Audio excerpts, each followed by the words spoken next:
설교자와 성도들을 위한 채널 워킹 바이블 TV입니다. 구독, 좋아요를 누르면 영상 제작에 힘이 많이 됩니다. 다락방 유광수 목사 에마 벤틀리 슈퍼카와 4억 원대 벤츠 마이바흐 S680. 이 영상을 올리면서 한번 말씀드릴 것이 있습니다. 단지 그 윤리, 도덕, 상식과 법률을 위반한 것은 저희 채널에서는 주로 다루지 않습니다. 이제 이러한 것이 명백할 뿐만이 아니라 이제 그 뿌리가 보이지 않는 뿌리가 성경, 우리 개역개정에서는 교훈이라고 번역되기도 하고 가르침이라고 번역이 됐죠. 그게 교리거든요. 영어 성경에서는 doctrine이라고 말합니다. 이것이 잘못된 경우 이거 심각한 것이기 때문에 주로 이런 것을 다룬다는 것을 기억할 필요가 있습니다. 여기 이제 벤틀리라든지 마이바흐 자동차는 보이는 부분이에요. 누구든지 다 알 수가 있습니다.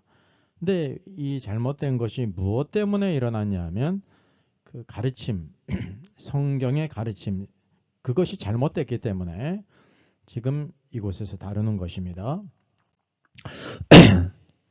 유광수 목사가 타고 다닌 첫 번째 차량이 벤틀리입니다. 여기 최고 속도 333km, 벤틀리 뉴 컨티넨탈 GT 그랬어요. 중고차 가격이 2만 km 달린 중고차 가격이 2억 9,800만 원이에요.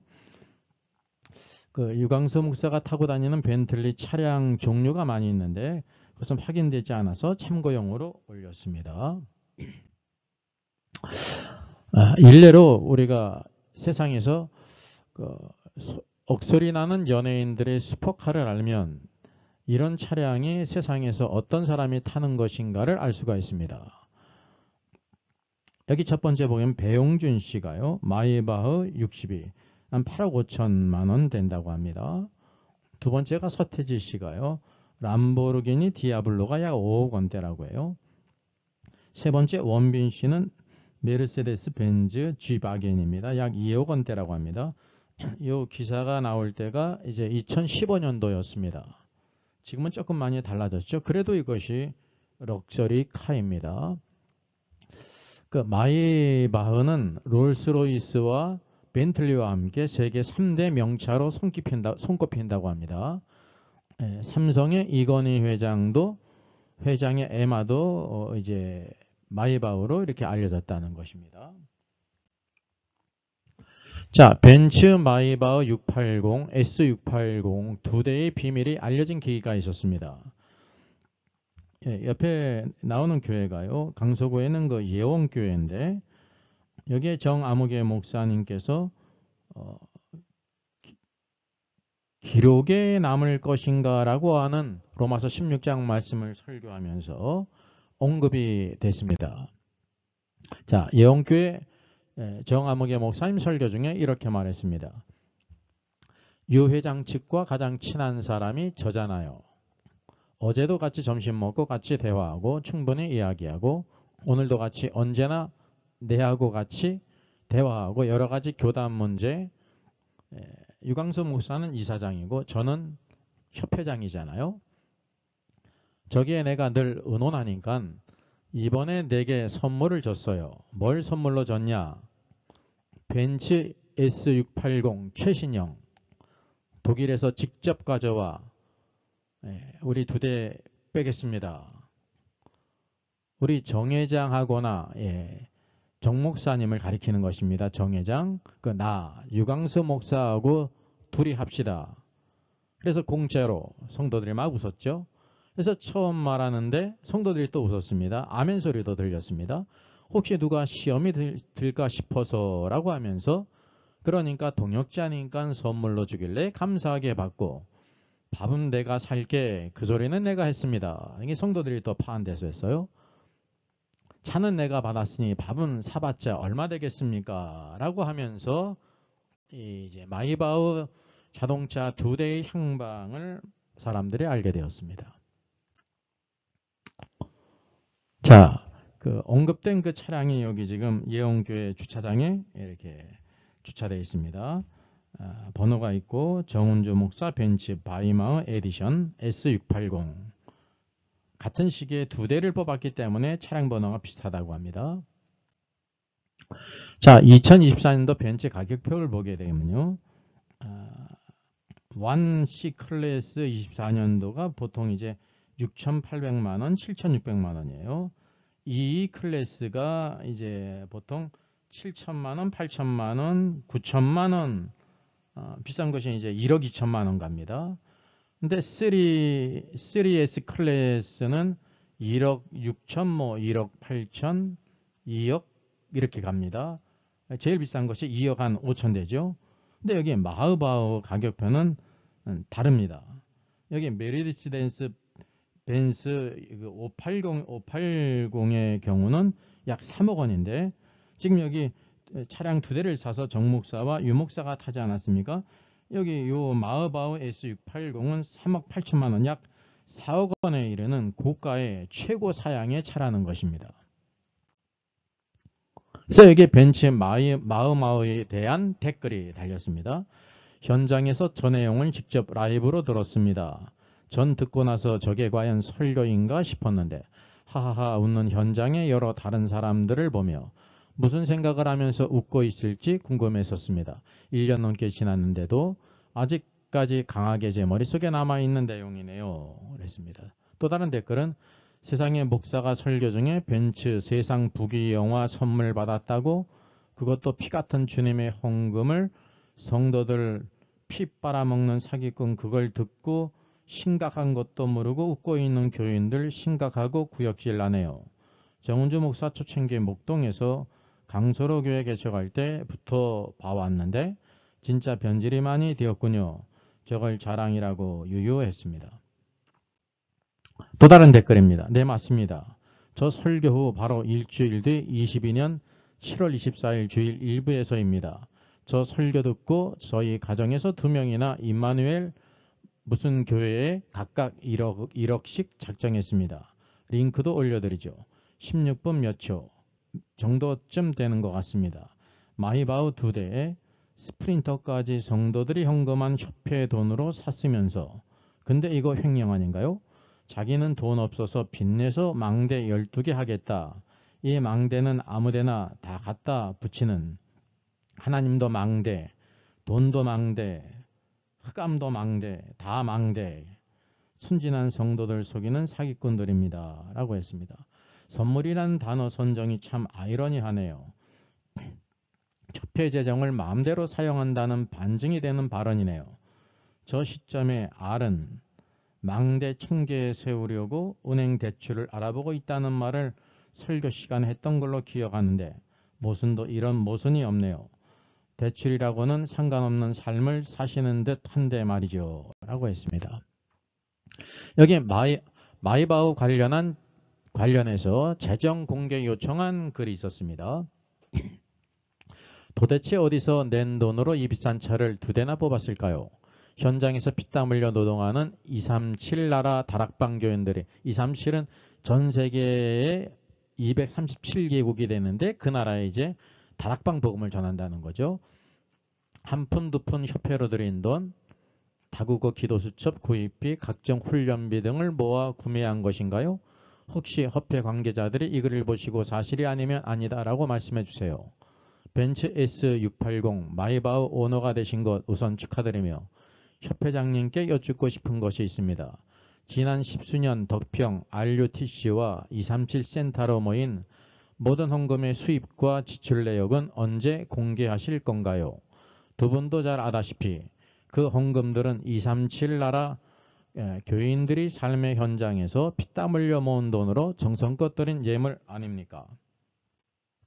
나쁜 소문 카더라 통신을 혐오하시는 협회장님, 늘같이 밥 먹고 친분을 나누시는 이사장님께 유목사를 가리킵니다. 설득하셔서 덕평 RUTC와 237 센터 수입 지출 내역을 하루속히 공개해 주시길 부탁드립니다. 헌금 드린 237 나라 모든 교인들은 알 권리가 있고 하나님 나라 공금으로 관리하는 전도협회는 하나님 앞과 거룩한 공회 앞에 가감없이 투명하게 공개할 의무가 있습니다. 라고 이렇게 글을 올렸습니다. 자, 두 번째, 22년 7월 21주일 뒤 24일이죠. 임마누엘 부산에서 이날은 건축원금 작정하는 날입니다. 예. 여기 이제 처음으로 빚을 냈습니다. 예, 유광수 목사의 설교예요. 얼마나 될까요? 아니, 망대, 청개, 만개를 세워야 되는데 내가 몇 개 해야 되겠어요? 2개 할까요? 1개에 1억 원이라는 의미입니다. 하나님은 내게 이런 답을 주셨습니다. 내가 얼마만큼 살 수 있겠냐? 이 질문은 내가 계속하니까 이상에서 진짜 얼마 안 남은 것 같아. 10년이라고 해봤자 여기 와서 지난 게 3, 40년이잖아요. 내 가치가 이것밖에 안 돼? 아침에 결단을 냈어요. 하나님, 제가 망대 12개 짓겠습니다. 예, 12억 헌금하겠다는 의미였습니다. 그러니까 내가 이제 12억 헌금할 터니까 성도들도 이제 알아서 하라고 하는 거죠. 그 나머지는 다른 분들이 하든지 말든지 그랬습니다. 돈이 어딨냐? 그래서 본인이 빚내겠습니다. 그리고 살아있는 동안에 갚겠습니다. 10년 될지 20년 될지 이건 아무도 모릅니다. 정말 237 나라 병든 자들과 인재들이 와서 실제 훈련받고 자기들 방이 있고 얘기할 수 있고 누릴 수 있도록 만들겠습니다. 미안합니다. 그것이 없으면 교회가 아닙니다. 하나님이 그래서 제1, 제2, 제3 성전 다 없앤다. 그래서 세계 위기가 온 것이다. 이렇게 말했습니다. 셋째, 2024년도 6월 8일 이런 자동차 논란이 일자 벤츠 마이바흐에 대한 해명을 했습니다. 그래서 대통령, 바누아투 대통령을 가리키는 것입니다. 올 겁니다. 대통령용으로 저 차 2대를 준비한 겁니다. 이번에도 대통령이 왔을 때 모시고 서울까지 쫙 이렇게 갔습니다. 안 하고 싶은 사람은 안 하면 되지. 어쩌면 준비해야 돼요. 왜요? 하나님 뜻이니까. 우리 뜻이 아니잖아요. 이게 바누아투 대통령이 와서 마이바흐 대통령으로 이렇게 예전을 하는 것이 하나님의 뜻이라는 거예요.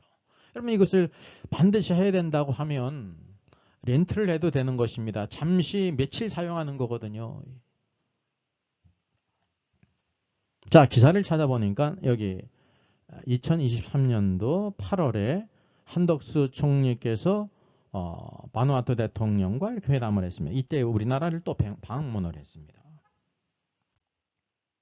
자, 바누아투 나라는 어떤 나라입니까? 예, 프랑스어와 영어를 사용합니다. 한반도의 0.055배입니다. 그러니까 12,000km의 작은 섬나라예요. 인구가 34만 명이에요. GDP가 약 12억 8,900만 달러예요. 자, 여기 세계 지도를 보게 되면 이와 같이 오스트리아 오른쪽, 뉴질랜드 아래에 있는 작은 섬나라입니다. 그리고 중요한 것은 바누아투에 대한 중요한 기사가 있는데요. 북한 정치인도 사들인 바누아투 시민권 그랬습니다. 130개국 갈 수 있는 황금 여권이라는 거예요. 이 남태평양의 작은 섬나라 바누아투가 황금 여권이라고 불리는데 이제 세계에서 2,000여 명이 지난해만도 시민권을 획득했다고 합니다. 예. 왜 그러냐면 최빈국이기 때문에 약 130만 달러 1억 5천만 원만을 내면 외국인들에게 시민권을 제공한다고 합니다. 그래서 여기 입국하지 않아도 돈만 내면 한 달 정도만 지나면 여권을 얻을 수 있다고 합니다. 그러니까 이제 이 대통령을 이렇게 극진히하는 것이 일각에서는 이제 그 다락방 측과 어떤 이제 조사 회피처로서 자금을 이렇게 은닉하는 것이 아니냐라는 의혹의 기사가 있습니다. 자, 기사를 찾아보면 여기 보는 것처럼 2018년도 8월에 바누아투 대통령이 우리나라를 이렇게 방문했습니다. 그래서 여기 롯데월드 타워를 방문한 사진입니다. 자, 여기 정 목사와 유광수 목사가 타고 다니는 벤츠 마이바흐입니다. 예, 어떤 분이 마이바흐의 끝판왕하면서 마이바흐 S680 리뷰 이렇게 했습니다. 예, 가장 좋은 차라는 거죠. 예, 그래서 벤틀리에 이어서 슈퍼카 벤틀리에 이어서 유광수 목사가 두 번째 타고 다니는 벤츠 마이바흐예요. 여기 있는 것처럼 벤츠 마이바흐 S680, 8기통 S580은 저리 가라. 예, 급이 다르다는 거죠. 자, 이 모든 것들이 유광수 목사 다락방의 이런 열매입니다. 열매는 다 보이는 것입니다. 우리 믿는 성도들도 알 수가 있고 믿지 않은 사람도 알 수가 있습니다. 왜냐하면 이건 윤리, 도덕, 그리고 상식과 법률에 대한 문제거든요. 그래서 그 뿌리가 무엇인지를 우리가 주목해야 된다는 거죠. 성경을 가르치고 있는데 성경의 교훈과 가르침, 교리와는 전혀 다른 것이기 때문에 이런 열매가 열린다는 것입니다. 여러분, 좋은 나무는 좋은 열매를 맺고 나쁜 나무는 나쁜 열매를 맺는다는 거예요. 예수님께서도 마태복음 7장에서 그들의 열매로 그들을 알라 그랬습니다. 왜냐하면 거짓 선지자들이 많이 있다는 사실이죠. 가시나무에서 포도를 딸 수가 없고 엉겅퀴에서 무화과를 딸 수가 없다는 것입니다. 좋은 나무마다 아름다운 열매를 맺고 못된 나무가 나쁜 열매를 맺는다 그랬습니다. 좋은 나무가 나쁜 열매를 맺을 수가 없고 못된 나무가 아름다운 열매를 맺을 수 없다는 것입니다. 그래서 아름다운 열매를 맺지 않는 나무마다 찍혀 풀에 던진다 그랬어요. 이러므로 그들의 열매로 그들을 알리라 라고 말씀하고 있습니다. 오늘도 우리 진리를 잘 분별함으로 인해서 오늘도 이 다락방 안에 있는 분들이든지 바른 성경의 가르침을 알아서 예수 그리스도를 섬기고 우리의 모든 삶들 가운데 헛된 것에 빠지지 아니하고 오늘도 주님을 바로 섬기는 그런 일들이 있기를 바라겠습니다. 그리고 여성 안수 찬반 논쟁에 대한 성경적인 제시뿐만 아니라 요한계시록 인사이드와 함께 이렇게 세트로 특별히 판매를 하고 있습니다. 원하시는 분들은 좋은 기회가 될 것입니다. 제가 새로운 저수를 지금 준비하고 있습니다. 제목은 여성 안수 금지는 남녀 차별인가 복음적인가 라는 주제입니다. 이게 작은 주제 같지만 아주 중요한 주제고요. 성경 창세기로부터 전체 흐르는 아주 중요한 이제 성경적인 남녀 관계와 하나님의 헤드십과 관계되어 있습니다. 그래서 부제는 김세훈 교수의 그리스도가 구속한 여성을 비평했습니다. 김세훈 교수는 여성 안수가 성경적이라고 주장합니다. 따라서 그것을 제가 이렇게 비평하면서 성경에서 뭐라고 말씀하고 있는지를 제가 제시를 해야 됩니다. 이건 이제 9월 말이나 10월 초 출판 예정입니다. 이 책에 대한 소개가 있고요. 특별히 세트 특별 판매가 있습니다. 필요하신 분들 특별기간에 신청하시면 되겠습니다. 여러분들이 북폰 등으로 같이 이렇게 참여할 수 있습니다. 저의 저서를 소개해 드리겠습니다. 계시록과 다니엘서의 전반적인 조망을 다룬 때를 알라 주님이 오신다가 있고요. 또 구원 탈락인가 거짓 신자인가가 있습니다. 워킹 바이블 정기 세미나 매월 첫 주일에 있습니다. 다음 달은 5월 5일에 있습니다. 신청자 같이 참석할 수 있습니다.